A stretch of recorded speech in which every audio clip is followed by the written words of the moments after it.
Bismillahirrahmanirrahim. Al-qaidatu salisah al-masyaqqah tajlibut taisir.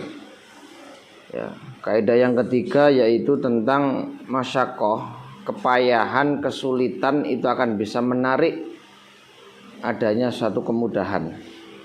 Ya. Wa asluhal ayatu wal akhbaru mimma rawahul lamal akhbaru. Dasar kaidah yang ketiga ini diambilkan dari ayat dan beberapa hadis yang diriwayatkan oleh para ulama. Ya, tentu ulama-ulama fikih dan ulama-ulama hadis. Sebagaimana di dalam Al-Qur'an dijelaskan yuridullahu bikumul yusra wa la yuridu bikumul usra. Allah itu menghendaki kemudahan, tidak menghendaki kesulitan. Ya, contohnya mudah sekali. Kalau ada orang sakitnya parah, sakit yang sudah direkomendasi tidak boleh puasa.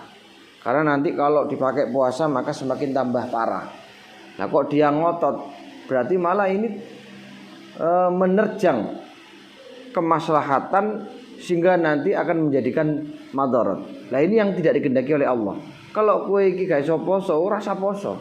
Berarti Allah itu menghendaki kemudahan, tidak menghendaki kesulitan. Kowe iki angel nglakoni poso soal loro, iku gak dikehendaki sama Allah.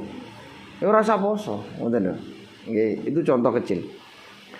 Kemudian di dalam hadis juga dijelaskan yassiru wala tu'asiru, permudahkan. Mudahkanlah, jangan kamu persulit. Ya ini banyaklah. Kalau kita terapkan dalam kehidupan sehari-hari itu, jadi orang itu kalau misalkan punya jabatan pimpinan itu jangan sekali-kali kita mempersulit lah, permudahkan. Kalau ada cara yang mudah, kenapa cari cara yang sulit? Ya. Itu seperti itu. Innallaha syara'a ad-dina faja'alahu sahlan wa samhan wasi'an wa lam yaj'alhu dayqan. Sungguhnya Allah itu mensyariatkan agama dengan menjadikan hal itu sebagai hal yang mudah, kemudian yang tidak memberatkan, kemudian diluaskan atau diluaskan, maksudnya dilonggarkan dan tidak mempersempit. Hanya tidak memperkeruh dan mempersulit keadaan. Misalkan Anda hidup atau jalan-jalan di tengah hutan, di mana-mana sudah tidak ada binatang halal, mencari kesana kemari sudah tidak ada makanan yang halal, yang adanya haram. Barang yang haram, bangkai pun itu harus wajib kamu makan. Ya. Itu wajib kamu makan. Walaupun biqadri hajatihi. Karena menyambung ruh itu lebih diprioritaskan daripada menghindari barang yang haram. Karena keadaan darurat itu bisa memperbolehkan sesuatu yang diharamkan. Minha ad-daruratu tubihul muqtadar bisyartihal ladzi lahul asru tabar.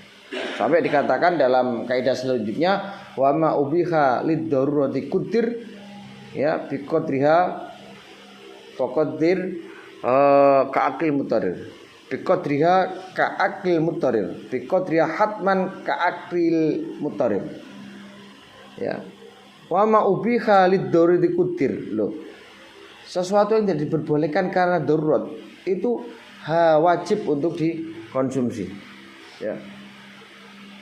Sebagaimana contoh tadi, kalau ada orang yang di tengah hutan tidak menemukan makanan halal, maka makanan haram pun diperbolehkan karena keadaan yang darurat. Wa kullu takhfifin ata bisyar'i mukharrajun anha biwari daf'i. Setiap takhfif, ingat ya, setiap takhfif, setiap keringanan, setiap kemudahan itu diatur oleh syariat. Tidak boleh kita ini menggunakan atau membuat kemudahan dengan sendirinya, tidak boleh. Harus mengikuti pada aturan syariat. Wa kullu takhfifin ata bisyar'i mukharrajun anha biwari daf'i. Seperti yang disampaikan pertanyaan tadi. Itu sebenarnya keluar dari koridor syar'i. Karena koridor syar'i itu menjelaskan bahwa mahalluha bil qalbi. Tempatnya niat itu dalam hati. Lah terus bagaimana cara mempermudahnya itu nanti. Solusinya bukan terus talafut bilisan saja, tidak. Karena itu akan menyalahi aturan. Itu akan menyalahi aturan dan itu tidak bisa dijadikan sebagai pedoman untuk niat. Nah, makanya ada caranya dalam takfifnya itu ada. Bukan kita itu membuat sendiri berarti talafut bilisan saja boleh, tidak bisa. Harus mengikuti aturan syariat. Wa'lam bi anna sababat takhfifi fi syar'i sab'atun bila taufiqi. Sebab di dalam atau faktor adanya takhfif dalam syariat itu hanya ada 7. Faktor penyebab munculnya kemudahan, munculnya keringanan disebabkan adanya kesulitan itu hanya ada 7. Yang pertama al-ikrah, karena adanya pemaksaan atau keadaan yang terpaksa. Wadzalikal ikrahu. Yang pertama adalah karena terpaksa. Ketika ada orang yang dalam keadaan terpaksa, maka sesuatu yang dianggap sah itu menjadi tidak sah. Ya. Contohnya fa innahu yubihul kufra wal khamra lazina wal qatla. Ada orang dipaksa, kalau kamu enggak menyembah berhala, kamu kalau enggak sujud dengan kalau kamu tidak sujud di hadapan patung ini, maka akan aku bunuh kamu. Ini terancam sekali. Maka fa innahu yubihul kufra, orang ini diperbolehkan untuk sujud, tetapi itikadnya tidak boleh berubah. Jadi niatnya tetap yang disembah adalah Allah, bukan patungnya. Walaupun secara zahirnya itu hal yang menjadikan dia kafir. Karena kafir itu ada kalanya bil fi'li, ada kalanya bil qalbi, ada kalanya bil lisan. Ono wong moro-moro muni kafir, ono wong muni murtad. Maka ketika itu dia murtad. Ada orang yang hatinya itu meyakini bahwa Tuhan itu tidak esa, Allah itu bukan Tuhan satu-satunya, maka dia kafir. Atau kufurnya bil fi'li, dengan cara sujud di hadapan berhala. Tapi kalau ini sudah menyangkut atau mengancam nyawanya, itu hukumnya boleh, tapi dengan syarat niatnya tetap yang disembah adalah Allah, karena terpaksa. Fa innahu yubihul kufra wal khamra. Minum khamr juga begitu. Kalau kamu nggak minum, akan saya bunuh gitu. Ini benar-benar loh ya, hanya bukan gertakan loh. Ini benar-benar sudah di hadapan mata pedangnya ini. Ini kalau sampai tidak mau mengikuti perintahnya, bisa saja ditebas ini lehernya, maka diboleh-bolehkan. Dan dia tidak dosa. Paham nih? Tapi tidak untuk zina dan membunuh. Kalau zina dan membunuh, meskipun dalam keadaan ikrah, tidak diperbolehkan. Karena zina itu ketika dipaksa, maka konsekuensinya dia juga akan dirajam. Nggak oleh terus aku kepaksa zina, nggak bisa. Dia tetap akan diproses. Aku dipaksa membunuh, nggak bisa, karena dia itu membunuh. Orang yang membunuh dan orang yang menyuruh itu akan dikisos. Maka nggak boleh dia beralasan karena terpaksa. Karena orang yang membunuh walaupun dengan cara mukroh, tetap dia akan dieksekusi, akan dihukum dan diproses. Sehingga untuk zina dan membunuh tidak boleh dilakukan walaupun dalam keadaan terpaksa. Nah ini pentingnya kita belajar kaidah itu, pasti di situ ada mustasnayatnya, pengecualian dari kaidah tersebut. Kemudian yang kedua, faktor adanya keringanan. Yang pertama karena lupa, yang kedua karena lupa, wan nisyan. Ya, fa innahu yartafi'u al-isma bisababihi. Orang yang lupa itu akan diangkat dosanya. Artinya dia tidak dicatat sebagai pelanggaran. Fa innahu yartafi'u al-isma bisababihi. Karena dia lupa. Meskipun itu perkara yang wajib. Ya, misalkan lali gak sholat, itu jenenge lali loh. Bagaimana lagi? Ya. Maka itu tidak bisa dihukumi dosa. Faman jama'a fi ramadhana nasyan lishaum fala kafarata alaihi wala yabtul shaumuhu. Ana wong wis penggaweane pancen senengane hobi ini kumpul mbek bojone ya. Hampir tiap hari ku kumpul mbek bojone. Gak ono hiburan nggur kuwi tok. Dilala pas waktu poso lali daerah iki poso. Dadak awan-awan ngwarap bojone. Karena dia lupa ini dalam keadaan puasa, maka fala kafarota. Maka orang ini ndak terkena kafarah. Wala yabtul somuhu. Loh, enak kan? Puasanya juga tidak batal. Dan ini nggak bisa kita reka-reka, nggak bisa kita rekayasa. Wis tak lali ya, nggak bisa. Soalnya masa lupa itu kadang-kadang yo aneh. Wis mangan kate dilek dadak eling. Yo diutano. Omok maneh mangan gurung ngombe eling. Lah sing enak iku mari mangan ngombe suwi baru eling. Wah iku cocok kuwi. Iku rezeki. Berarti wala yabtul somu. Ya, sehingga hukum yang seharusnya itu batal puasanya berhubung karena nisyan lupa, maka puasanya tetap sah. Lo itu adalah takfif. Kemudian wal jahlu, yang ketiga itu karena bodoh. Ya karena tidak tahu. Kaman jahila mubtilatis sholat fatakallama fiha jahlan. Ada orang itu tidak tahu, dia bodoh, rek ngomong itu iso batalno sholat. Ya, dulu itu ada orang yang sangat awam sekali. Ya, sangat awam sekali.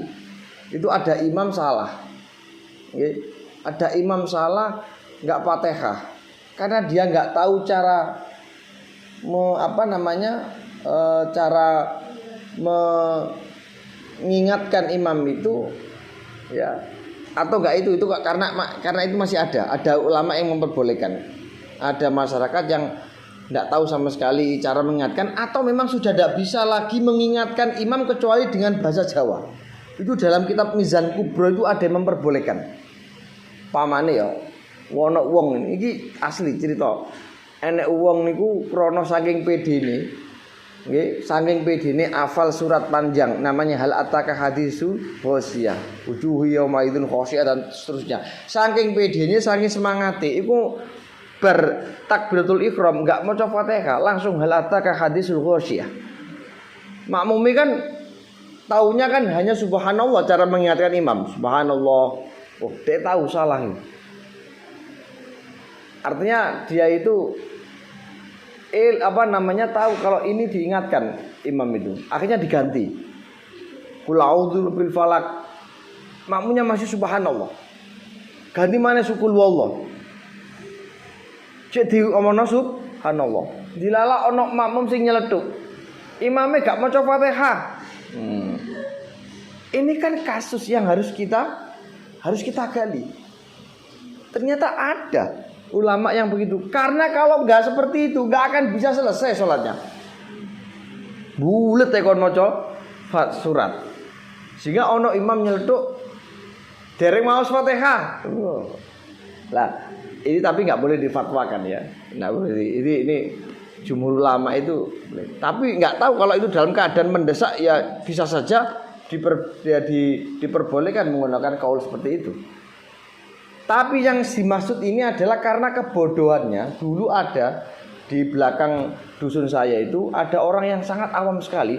Ketika dia sholat sama-sama makmum itu kenalan. Jadi Allahu Akbar ditoleh. Pak tiang pundi Pak? Jenengan saking pundi? Lah karena dia tidak tahu sama sekali kalau berbicara itu adalah termasuk di antara perkara yang membatalkan sholat, maka tidak berpengaruh, artinya sholatnya tetap sah. Karena tadi dia dalam keadaan bodoh, belum tahu kalau takallum itu adalah termasuk di antara perkara yang membatalkan sholat. Kemudian yang berikutnya karena wal usru itu sulit. Seperti contoh wa umumul balwa kasolat ma'an najasa al ma'fu anha kadamil baraghis wa ma la nafsa laha sa'ilah. Karena adanya umumul balwa. Umumul balwa itu adalah sesuatu yang sulit untuk kita hindari. Contoh di musim hujan, banyak sekali laron-laron yang berterbangan kemudian mati di atas lantai. dan itu berada di masjid. Kita tahu bahwa bangkai itu kan najis. Nah, karena ini dianggap umumul balwa, maka hukumnya tidak masalah, hukumnya diperbolehkan. Walaupun dengan tadi ma'an najasa al-ma'fu anha, atau darahnya nyamuk, atau darahnya hewan yang ketika dibelah tubuhnya itu tidak ada darahnya. Itu. Wa umumul balwa kasolati ma'an najasa, itu adalah termasuk bentuk keringanan karena sulitnya kita itu menghindari najis itu, sehingga dikatakan umumul balwa, maka diperbolehkan sholat di atas larut. Wa kaibahatil af'al al-kasir, wa kaibahatil af'al al-kasir wastidbaril qiblah fi sholati syiddatil khauf. Ya tadi contohnya, perang, sholat dalam keadaan perang, ya itu diperbolehkan untuk af'alul kasiro. Af'alul apa? Kasiro. Banyak gerakan itu, walaupun ini termasuk perkara yang membatalkan sholat, itu menjadi diperbolehkan karena sulitnya keadaan untuk tenang, khusyuk dan seterusnya. Karena ini di ma'rikatil kital, di dalam peperangan. Nah, termasuk tadi masalah niat, talafut bilisan, bukan berarti kita meninggalkan aturan niat, tetapi yang kita berikan solusi itu bukan meninggalkan niat dalam hati, tetapi dipermudah niat dalam hati. Usah iso-isoi, pokoknya nyantol. Kata Imam Asy'arani itu, kalau orang misalkan niat kemudian dia ragu-ragu, dia itu enggak mantep dan seterusnya, itu kata Imam Asy'arani, itu termasuk diantaranya orang yang terjangkit virus walhan. Ya, terjangkit virus walhan. Berarti dia sudah kena peletan setan walhan. Jadi iblis namanya walhan itu adalah spesialis wudu. Misalkan itu ya, orang niat kok gak mantep, itu sebenarnya dia terjangkit virus walhan. Kata Imam Asy'arani, caranya bagaimana? Sangat dianjurkan untuk dipermudah. Pokoknya mantep, mari niat, senajan niku nggo sak klebat ndak apa-apa. Itu Imam Asy'arani memberikan suatu saran bagi orang-orang yang selalu was-was di dalam ibadah. Kemudian wasafarun, ya, kal fitri wal qasri wal maskhi aksar min yaumin wa lailah. Ya, karena bepergian orang itu nanti boleh untuk berbuka puasa. Tapi ingat, kalau zaman perginya, safarnya itu dimulai jam 8 pagi ini enggak boleh. Harus perginya qoblal fajri. Enggak boleh sampean terus ngene iki lunga nang kono mokel, ora oleh. Karena Anda dianggap sebagian Anda itu pergi, sebagian tidak. Yang dimaksud itu sebelum kitabnya fajar, berarti Anda sudah pergi. Nah, itu boleh. Ya, boleh untuk tidak berpuasa. Tapi kalau sudah start Anda puasa, kemudian kok pergi, maka nggak boleh. Wal qasri, ya, wal qasri, kalau qasar enggak masalah, kalau puasa tadi enggak boleh. Kemudian wa maradun itu termasuk juga faktor yang menyebabkan seseorang mendapatkan keringanan. Contoh, karena sakit dia boleh tidak puasa, karena sakit dia boleh tayamum. Ya, inda masyaqqati istimalil ma. Orang melakukan tayamum sebagai ganti dari wudu itu boleh ketika inda masyaqqati istimalil ma. Dia berhalangan untuk menggunakan air. Wa takhalluf anil jamaah wal jum'ah ma khusul fadilah wa tadawa bin najasah wa bil khamri ala wajhi isaghatil lukmah. Atau dia terlambat, ngeri oleh jamaah, ngeri oleh sholat Jumat, ma khusulil fadilah, bersamaan dengan hasilnya fadilah. Karena apa? Ya karena sakit. Wa tadawa bin najasa, berobat dengan najis, dengan khamr, ya. berobat dengan barang yang najis itu memang hukumnya haram, tidak boleh.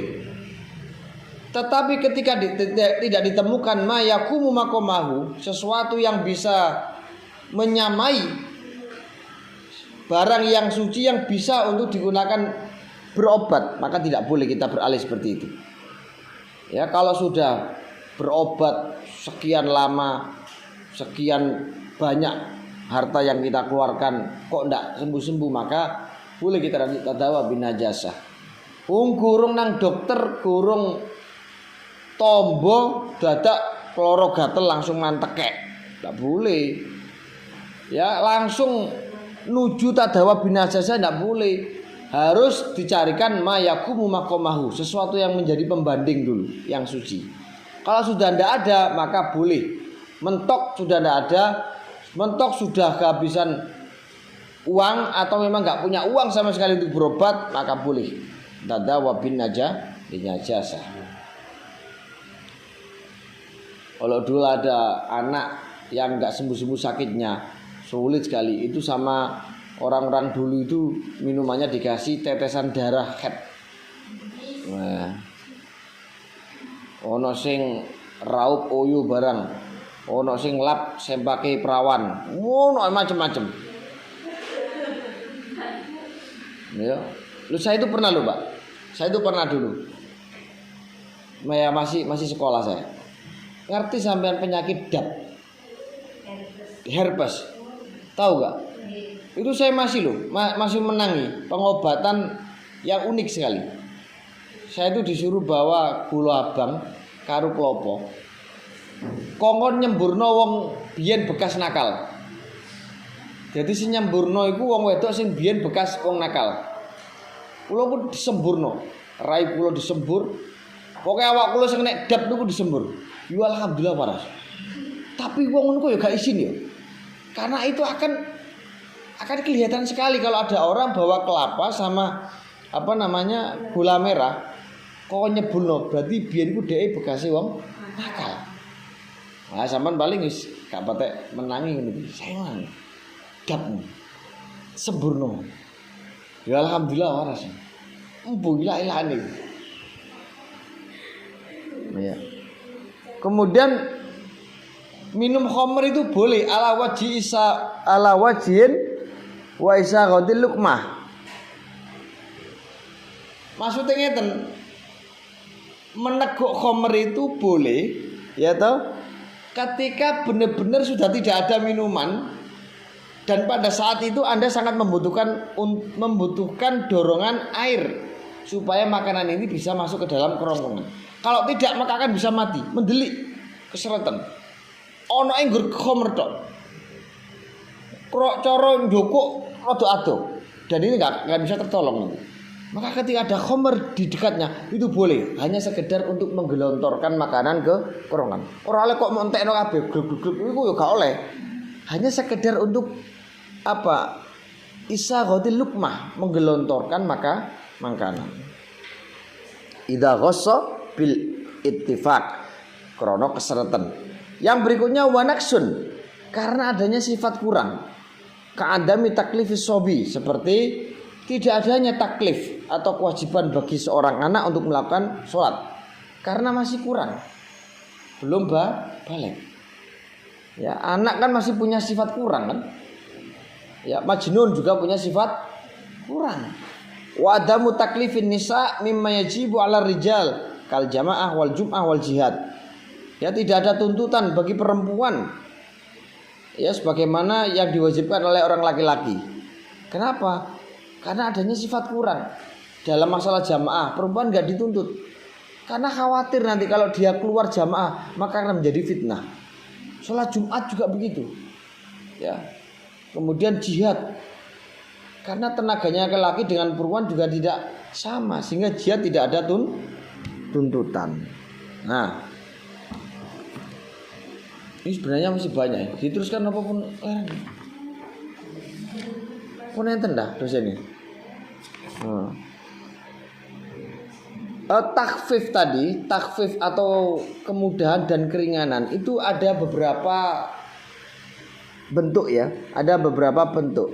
ada keringanan itu yang sifatnya iskot, ya.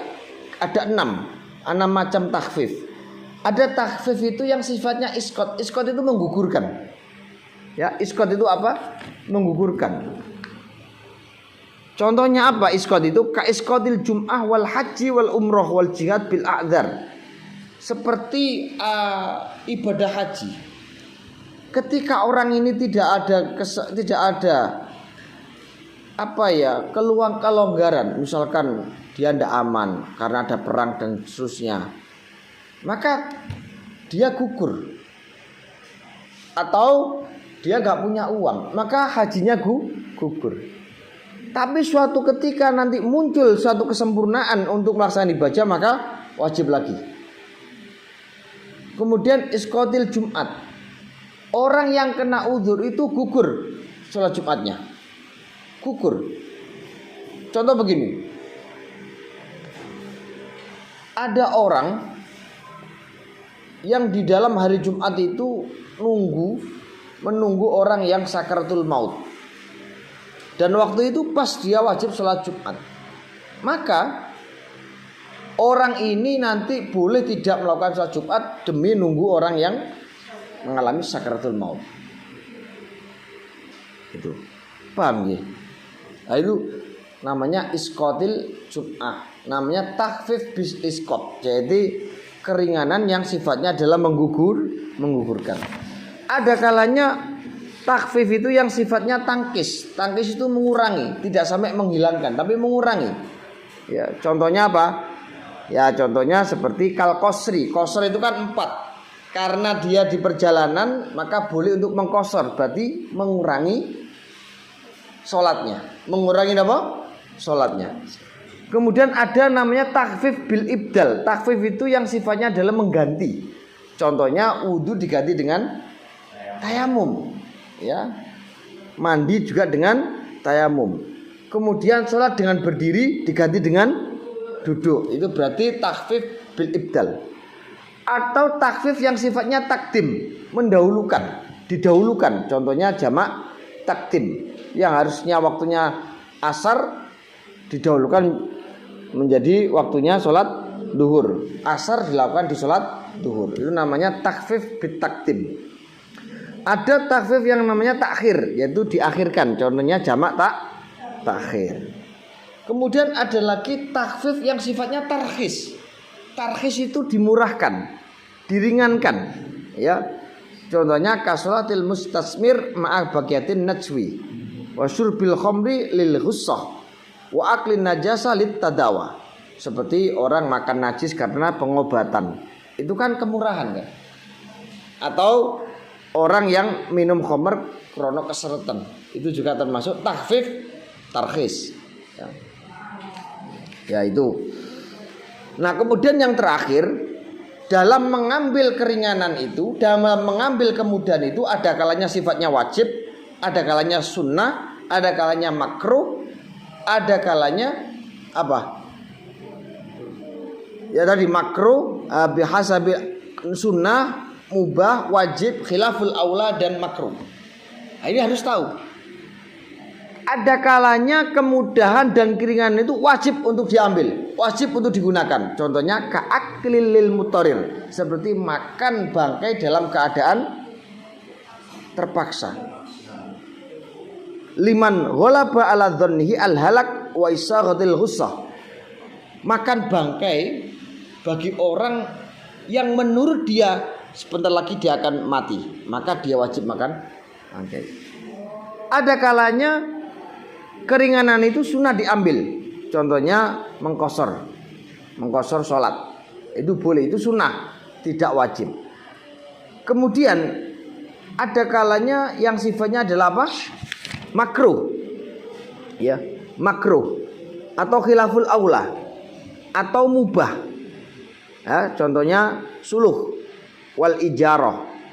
Ya, wal ijarah bi tibaril asli. Wa illa faqad takunu wajibatan ka ijratil qadi amwalil muflis. Orang yang akad salam itu juga hukumnya adalah mubah diambil, boleh diambil, boleh tidak, ya. Kemudian kal jam'i, kal jam'i, seperti contoh khilaful aula. Orang menjamak sholat illa liman wajada fi nafsihi ikrohata karohata takrihi. Jadi itu boleh untuk diambil atau tidak. Sama seperti contoh qasar. Qasar itu makruh. Ketika orang itu tidak mengambil keringanan qasar di dalam perjalanan lebih dari 2 marhalah, maka dia hukumnya makruh kalau tidak diambil. Ya. Dan seterusnya.